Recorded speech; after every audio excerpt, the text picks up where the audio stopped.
जय हिंद एवरीवन। तो आज के इस वीडियो में हम बात करने वाले हैं एयर फोर्स की जीके जीएस के क्वेश्चंस की, जो कि मोस्ट इम्पॉर्टेंट क्वेश्चन रहने वाले हैं। ठीक है, जो कि हर बारी ज़्यादातर एग्जाम में मोस्ट रिपीटेड क्वेश्चन है। इससे पहले मैंने जीके जीएस की ऑलरेडी 3 से 4 वीडियोस अपलोड कर दी है, तो आगे की इसी तरीके से मैं कंटिन्यू रखूँगी ये सारी चीज़ों को। ठीक है, और इंग्लिश, मैथ्स और रागा का सेक्शन जितना भी है, सारी चीज़ें मैं कवर अप करवा रही हूँ। तो नहीं देखा तो वो भी जाके देख लेना। ठीक है, आज का फर्स्ट क्वेश्चन क्या कहता है, वॉलीबॉल खेल में प्रत्येक टीम में कितने खिलाड़ी होते हैं। देखो, स्पोर्ट्स पर ये आज के क्वेश्चन मैंने कुछ स्पोर्ट्स पर ज़्यादा रखे हैं। ठीक है, स्पोर्ट्स में क्या होता है ना, ऐसे पूछा जाता है कि कौन से कोई भी स्पोर्ट्स के नेम वो डाल देंगे। ठीक है, जैसे यहाँ पे वॉलीबॉल, क्रिकेट, पोलो वगैरह कुछ भी डाल देंगे और उसके बाद वो कहेंगे उसमें खिलाड़ी कितने होते हैं। ठीक है, या तो वो पूछते हैं या तो वो करंट में पूछ लेते हैं कि अभी किसने कौन सा खिताब जीता, इस टाइप्स में। ठीक है, तो वॉलीबॉल खेल में प्रत्येक टीम में कितने खिलाड़ी होते हैं, तो ये है बी ऑप्शन, यानी 6 खिलाड़ी होते हैं प्रत्येक। जैसे 2 साइड की टीम होती है तो 6 खिलाड़ी होते हैं। ठीक है, नेक्स्ट बात करते हैं क्वेश्चन नंबर सेकंड की।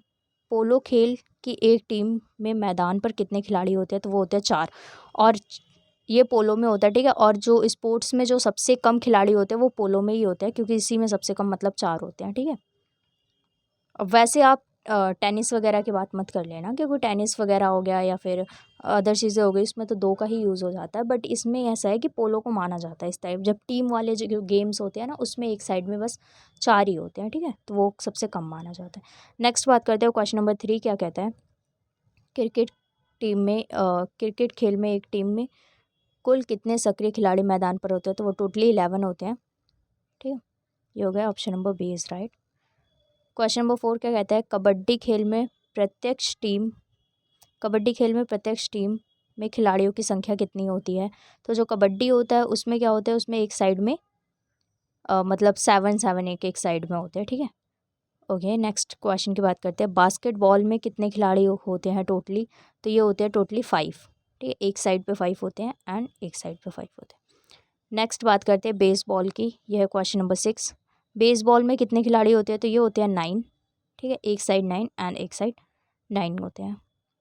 ओके, नेक्स्ट बात करते हैं क्वेश्चन नंबर 7 की। क्वेश्चन नंबर 7 क्या कहता है, चेकमेट। इस टाइप के भी क्वेश्चंस आते हैं स्पोर्ट्स में। चेकमेट शब्द का संबंध किस खेल से है। ठीक है, तो यानी चेकमेट किस खेल में ऐसे किया जाता है, तो ये चेकमेट जो होता है वो होता है हमारे शतरंज में। ठीक है, यानी चेस में होता है चेकमेट। ओके, नेक्स्ट बात करते हैं हम क्वेश्चन नंबर 8 की। क्वेश्चन नंबर 8 क्या कहता है, LBW यानी लेग बिफोर विकेट किस खेल में होता है, तो ये तो सबको पता है, क्रिकेट में होता है। ठीक है, नेक्स्ट बात करते हैं ड्यूस शब्दावली किस खेल से जुड़ी हुई है। तो इस तरीके से भी क्वेश्चन पूछ लिया जाता है, जैसे ड्यूस किस खेल से जुड़ा हुआ है, तो ये है टेनिस और बैडमिंटन से। ठीक है, ओके, नेक्स्ट बात करते हैं हम क्वेश्चन नंबर 10 की। क्वेश्चन नंबर 10 क्या कहता है, पुरुषों की बैडमिंटन प्रतियोगिता से जुड़े प्रसिद्ध थॉमस कप, ये देखो थॉमस कप का संबंध किस खेल से है। अब ऐसे पूछा जाता है कि कौन से कप का संबंध कहाँ से है। मैंने यहाँ पे अभी तक टोटली आपको 3 टाइप्स के क्वेश्चंस करवा दिए हैं अभी तक ने। पहला स्पोर्ट्स में है कि कौन से खेल में मतलब कितने सारे जो वहाँ पे होते हैं खिलाड़ी, उनका यूज़ किया जाता है। सेकंड मैंने करवा दिया इस टाइप में, जैसे LBW या चेकमेट वगैरह कहाँ पे यूज़ किया जाता है, कौन से खेल से संबंधित है, LBW कहाँ पे होता है, चेकमेट किस में होता है। ठीक है, और ये जो थर्ड आ रहा है इसका टाइप, वो है जैसे उसमें किसी भी कप का नेम ले लेंगे। ठीक है ना, और फिर वो पूछते हैं कि कौन से कप कौन से खेल से संबंधित है। ठीक है, तो ये जो अगर मैं थॉमस कप की बात करूँ तो ये है हमारा बैडमिंटन से संबंधित। ठीक है, option number B is right. Okay, next बात करते हैं क्वेश्चन नंबर 11 की। क्वेश्चन नंबर 11 क्या कहता है, बुल्स आई या फिर मजल शब्द का संबंध किससे है, तो ये है शूटिंग से, यानी निशानेबाजी से। ठीक है, बुल्स आई निशानेबाजी। नेक्स्ट बात करते हैं क्वेश्चन नंबर 12 क्या कहता है, भारतीय अंतरिक्ष अनुसंधान संगठन यानी इसरो का मुख्यालय कहाँ पर स्थित है। देखो, अभी तक तो ये मैंने बात कर ली स्पोर्ट्स में। ठीक है, मैंने स्पोर्ट्स के इतने ही क्वेश्चन रखे थे, मैंने आपको टाइप बता दिया। बाकी जो स्पोर्ट्स बचे हुए हैं ना, वो आप अपनी तरफ से देख लेना। ठीक है ना, आपको ये पता चल गया है कि क्वेश्चन किस टाइप्स में आते हैं। ठीक है, और अब मैं बता रही हूँ यहाँ से मैंने ये ऐसे ऐसे जितने भी हमारे संस्थान है ना, मैं उन सबको लेकर आई हूँ जो इम्पोर्टेंट है, जो अक्सर एग्ज़ाम में पूछे जाते हैं। अब जैसे इसरो है, ये एग्ज़ाम में इस बारी के एग्ज़ाम में 2027 में पूछा गया था। ठीक है, तो क्या कहता है कि इसरो जो है वो उसका जो मुख्यालय है वो कहाँ पर है, तो ये है बेंगलुरु में, ठीक है, इंडिया में बेंगलुरु में है। नेक्स्ट बात करते हैं, ये हो गया हमारा क्वेश्चन नंबर 12। नेक्स्ट बात करते हैं हम क्वेश्चन नंबर 13 की। क्वेश्चन नंबर 13 क्या कहता है, रक्षा अनुसंधान एवं विकास संगठन यानी DRDO, DRDO का मुख्यालय कहाँ पर है, तो ये है हमारी नई दिल्ली में, ठीक है, ये है क्वेश्चन नंबर 13, तो ये है नई दिल्ली में। इस तरीके से आपको सारे संस्थान जितने मैंने लिखे हुए हैं, ठीक है, बट जो अगर आप अलग से कोई देख रहे हो तो आप वो भी लिख लेना, ठीक है। उसके बाद करते हैं हम नेक्स्ट नंबर, क्वेश्चन नंबर 14 क्या कहता है, राष्ट्रीय और संयुक्त राष्ट्र संगठन यानी UNO, यूनाइटेड नेशन ऑर्गेनाइजेशन का मुख्यालय कहाँ पर है, तो यह है न्यूयॉर्क में, ठीक है, न्यूयॉर्क यानी अमेरिका। तो आपको अमेरिका नहीं याद करना, वैसे आपको याद करना है कि न्यूयॉर्क में है, ठीक है, तो उसमें सिर्फ वैसे ही ऑप्शन दिया होता है, न्यूयॉर्क में है। नेक्स्ट बात करते हैं, क्वेश्चन नंबर 15 क्या कहता है हमारा, विश्व स्वास्थ्य संगठन यानी WHO का मुख्यालय जिनेवा में है, यह शहर के किस देश में है।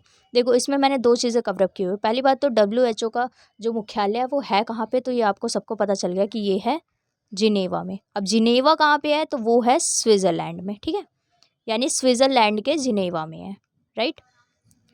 ओके, नेक्स्ट बात करते हैं हम क्वेश्चन नंबर अपने 16 की। क्वेश्चन नंबर 16 क्या कहता है, भारतीय संविधान का आर्टिकल 324 निम्नलिखित में से किससे संबंधित है।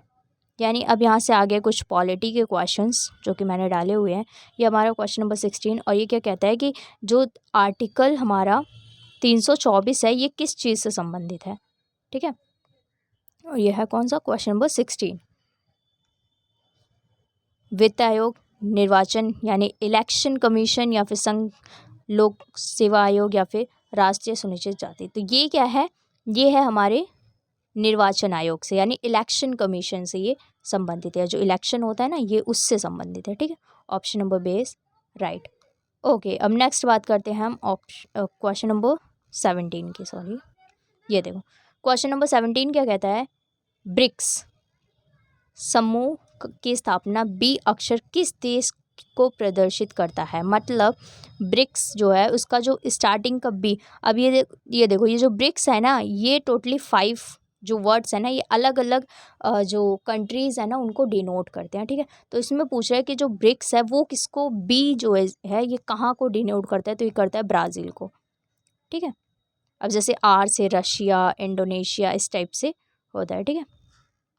नेक्स्ट बात करते हैं 18 क्वेश्चन क्या कहता है, ब्रिक्स संगठन में शामिल होने वाला सबसे अंतिम देश जो था S, वो किसे दर्शाता है, तो वो है हमारा दक्षिण अफ्रीका यानी साउथ अफ्रीका, ठीक है, लास्ट में वो शामिल हुआ था। अब ये याद कर लेना वो शामिल कब हुआ था, क्योंकि वो लास्ट है तो इसलिए वो ज़्यादा इंपॉर्टेंट हो जाता है कि लास्ट कब शामिल हुआ था।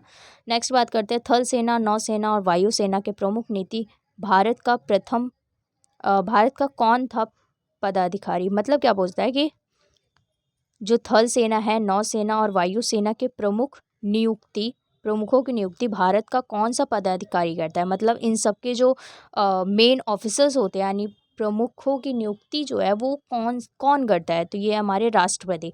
क्योंकि हमारी जितनी भी सेनाएं हैं, मैं आपको बता दूं कि हमारी जितनी भी जैसे आर्मी, हमारी फोर्सेस जो हैं, एयरफोर्स एंड नेवी, ये तीनों ना किसके अंडर में है, ये है हमारे प्रेसिडेंट के अंदर में, ठीक है, प्रेसिडेंट यानी हमारे राष्ट्रपति के अंडर में है, ठीक है। तो ये हो जाता है राष्ट्रपति इनकी नियुक्ति करता है, इनके जो मेन होते हैं ना वो राष्ट्रपति ही होता है। नेक्स्ट बात करते हैं क्वेश्चन नंबर 20 की। क्वेश्चन नंबर 20 क्या कहता है, वायुसेना दिवस यानी एयरफोर्स डे प्रतिवर्ष भारत में किस तिथि यानी कौन से डे को एयरफोर्स डे होता है, तो वो होता है 4 दिसंबर, ठीक है। सॉरी फॉर दैट, ये 4 दिसंबर तो नहीं होता, ये होता है 8 अक्टूबर को, ठीक है, सॉरी, ये होता है 8 अक्टूबर को, ठीक है। तो ये थे हमारे क्वेश्चंस जो कि मैंने आप लोगों को करवाए। और अब इसी में मैं बताऊँ तो आपको इसी में याद कर लेना है नेवी, एयरफोर्स एंड आर्मी, तीनों डेज याद कर लेने हैं।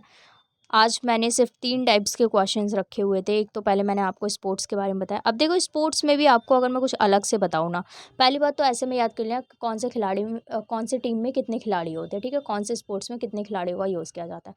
सेकंड ऐसे याद कर लिया जैसे मैंने एलबीडब्ल्यू क्रिकेट के लिए बताया, चेकमेट चेस के लिए बताया, ठीक है? तो इस तरीके से कौन से होते हैं। नेक्स्ट बात करते हैं कि कप के बारे में आप देख लेना कि कौन से जो स्पोर्ट्स होता है उसमें कौन से कप का यूज़ किया जाता है, राइट? एंड नेक्स्ट अगर मैं एक और टाइप्स में बात करूँ तो जैसे स्पोर्ट्स में ये जो करंट अफेयर्स में जो स्पोर्ट्स होते हैं ना, लाइक मेरे जो 1/2027 का पेपर हुआ था, जब हमारा मार्च में पेपर था, ठीक है? 31 मार्च को मेरा पेपर था। तो उससे पहले आपको याद होगा तो क्रिकेट का वुमेन वुमेन क्रिकेट का वर्ल्ड कप हुआ था, ठीक है? वुमेन क्रिकेट का वर्ल्ड कप हुआ था। तो उसमें जो इंडिया थी वैसे वो तो जीत गई थी, बट उसमें मेरे से पूछा गया था, मेरे ही शिफ्ट में क्वेश्चन, मेरी सेकंड शिफ्ट थी, उसमें क्वेश्चन पूछा गया था कि जो वुमेन वर्ल्ड कप हुआ था क्रिकेट का, उसमें जो मेन रही थी, यानी जिसे हम कहते हैं ना कि सीरीज़ विनर कौन रही थी, तो वो हमारे पास ऑप्शन मतलब दीप्ति शर्मा और फिर ऐसे हरमनप्रीत कौर और वगैरह वगैरह सबके आए हुए थे। तो उसमें दीप्ति शर्मा रही थी। तो उसमें ऐसे इस टाइप से हमारे क्वेश्चन मतलब करंट अफेयर को लेकर यही देखे गए थे, ठीक है ना? करंट अफेयर को लेकर यही क्वेश्चन आया हुआ था जहाँ तक मैंने देखा। तो ये मेरी शिफ्ट में था, तो इसलिए मैं बता रही हूँ कि आपको स्पोर्ट्स में ये देख लेना, बुक वगैरह आप लोग को देख लेनी है। और अगर आपने इससे पहले मेरी वीडियो, इससे पहले जब मैंने जीके जीएस के ये अपलोड कर रखा है कि जीके जीएस में कौन से टॉपिक्स इंपॉर्टेंट है, ठीक है? क्योंकि जीके जीएस इतना कुछ है उसमें कि आप सब कुछ नहीं पढ़ पाओगे, तो इसलिए इंपॉर्टेंट वही पढ़ना है जो कि एग्ज़ाम के पॉइंट ऑफ व्यू से इंपॉर्टेंट होना चाहिए, ठीक है? क्योंकि हमारे पास इतना ज़्यादा टाइम नहीं बता आपके पास, मतलब अगर मैं नॉर्मली बात करूँ तो 40 to 45 डेज़ मिनिमम बचे हुए हैं, ठीक है ना? सिर्फ इतने ही बचे हुए हैं। तो इतने में आप कितने घंटे पढ़ाई करोगे, किस तरीके से करना है, तो वो आपको मैनेज करना होगा, ठीक है? और बाकी मैं आगे आने वाली वीडियोज़ में बताऊँगी कि आपको अब किस तरीके से पढ़ाई करनी है, क्योंकि मैंने खुद अपना एग्ज़ाम 2 टाइम्स क्रैक किया हुआ है, ठीक है? तो आप लोग जाके देख सकते हो। और एक बात और कि अब आपको ध्यान से पढ़ना पड़ेगा, क्योंकि अब आप सारे सिलेबस को कवर अप नहीं कर सकते। जो सच्चाई है मैं सिर्फ उतना बता रही हूँ। अब आप सोचो कि आप स्टार्टिंग से लेके लास्ट तक सिलेबस कवर अप करो, नहीं कर पाओगे। अभी बस इतना है कि अगर आपने अपना हाफ सिलेबस कंप्लीट कर लिया ना, तो आप पहले अपना 70% सिलेबस कंप्लीट करो एंड देन आप मॉक की तरफ शिफ्ट हो जाओ, ठीक है ना? क्योंकि मॉक बहुत ज़्यादा इंपॉर्टेंट हो जाता है। आप सोचो लास्ट के 30 डेज़ में आप बहुत कुछ कर लोगे तो नहीं कर पाओगे, ठीक है? क्योंकि लास्ट में हो जाता है कि वही पढ़ना है जो इंपॉर्टेंट है। अभी आप नोट्स बना रहे हो, आई नो कि नोट्स अभी बनाना बहुत ज़्यादा इंपॉर्टेंट है, ठीक है?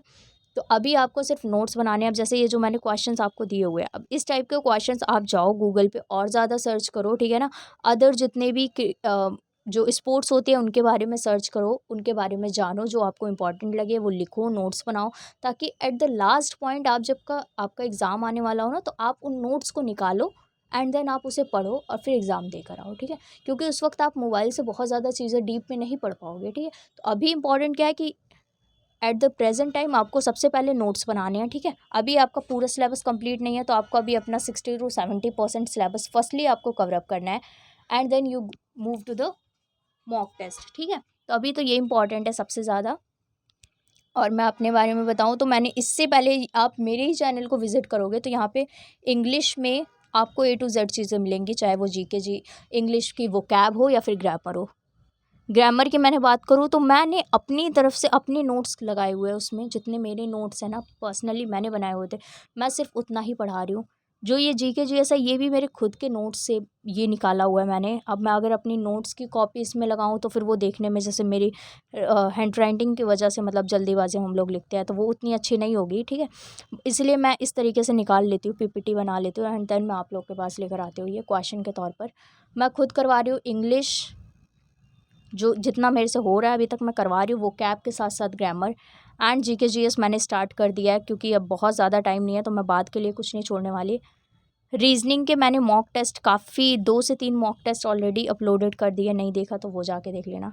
मैथ्स की आप लोगों की डिमांड आ रही है तो मैं अब मैथ्स भी लेकर आने वाली हूँ, ठीक है ना? नेक्स्टली 1 to 2 डेज़ में मैं मैथ्स के लिए भी क्वेश्चंस लेकर आऊँगी, इंपॉर्टेंट क्वेश्चन जितने करने हैं, ठीक है? मैंने इससे पहले सारी चीज़ें बताई हुई है कि कौन सा टॉपिक कितने इंपॉर्टेंट है, कौन से सब्जेक्ट में कौन सा टॉपिक इंपॉर्टेंट है, क्या क्या आपको पढ़ना चाहिए। नहीं देखा तो जाके देख लेना, पुरानी वीडियोज़ पड़ी हुई हैं, ठीक है? ठीक है, फिर मिलते हैं नेक्स्ट वीडियो में, तब तक के लिए जय हिंद, जय भारत।